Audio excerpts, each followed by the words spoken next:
Allergy के लिए खून की जांच एक आधुनिक तकनीक है जो खाद्य पदार्थ यानी फूड, पर्यावरणीय कारक यानी धूल, पराग, पालतू जानवरों की रूसी, दवाइयाँ और अन्य एलर्जन से होने वाली एलर्जी का पता लगाने के लिए की जाती है।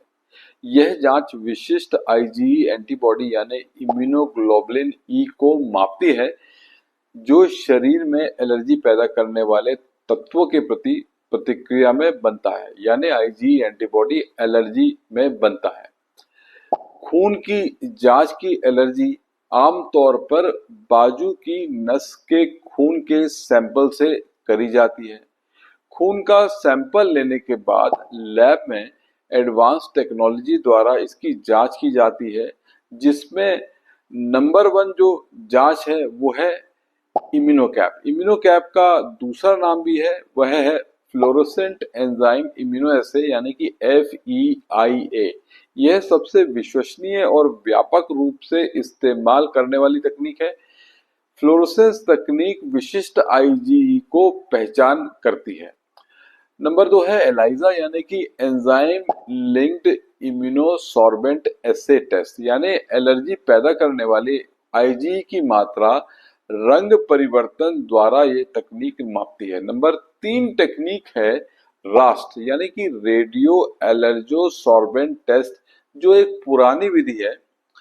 रेडियोथर्मिक पदार्थों द्वारा उपयोग करके एलर्जी की जांच की जाती है, लेकिन नई तकनीकों की वजह से यह अब बहुत कम उपयोग में आती है।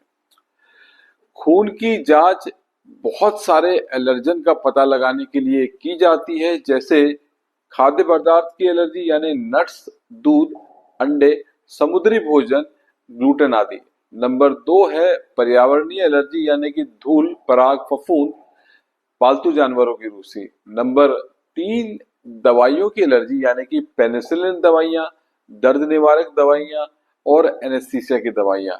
नंबर 4 है कीट काटने की एलर्जी यानी कि मधुमक्खी के डंक और मच्छर के काटने की एलर्जी। अब सवाल मन में ये आता है कि क्या ये खून की एलर्जी की जांच विश्वसनीय है? हाँ, क्योंकि इसके काफी फायदे हैं।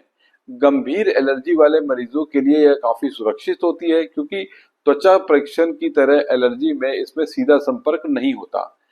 किसी भी समय से किया जा सकता है, भले ही मरीज कोई एंटीहिस्टामिन दवाएं ले रहा हो, क्योंकि स्किन प्रिक टेस्ट एंटीहिस्टामिन दवाओं में नहीं किया जा सकता।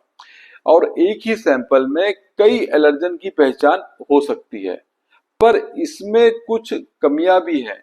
कई बार क्या होता है कि ये फॉल्स पॉजिटिव रिजल्ट दे सकती है, यानी कि टेस्ट में एलर्जी दिखे लेकिन वास्तव में उस एलर्जी के कोई लक्षण ना हो।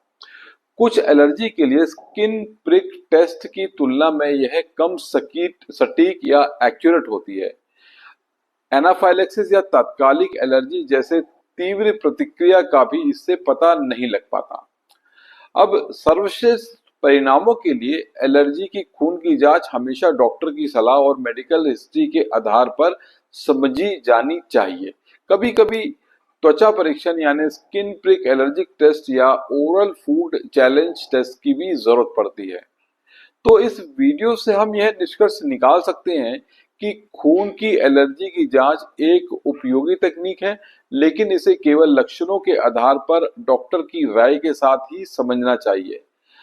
एक्यूरेट ट्रीटमेंट और एक्यूरेट इन्वेस्टिगेशन के लिए ईएनटी और अपने एलर्जी विशेषज्ञ के परामर्श करें। समय पर एलर्जी की पहचान और इसका सही प्रबंधन या मैनेजमेंट गंभीर कॉम्प्लिकेशंस को रोक सकता है।